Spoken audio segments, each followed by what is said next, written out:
Məkansızdır, kitabsızdır, nədir? Onun yerini tapıblar. Allah'ım sen bizim hak adaleti görürsün. Hak adaleti yerde koymuyorsun Allah'ım. Sana şunu götür de bak. Bırak.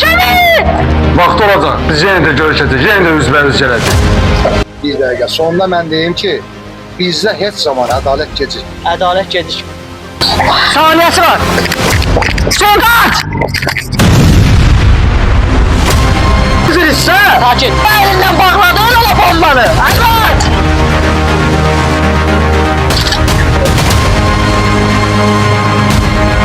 Necə?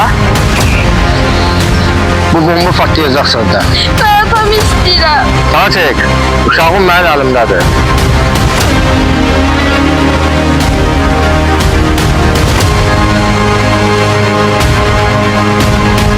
Açın qapını aç! Azıcık anlat. Orijinal. Yarın batırım. Düşün səni! Vurama başında. Dinimizdə, kitabımızda haqqı kəsmək yoxdur. Baxmıram mənə kimlər. Səni bu dəqiqə göndərərəm o dünyaya.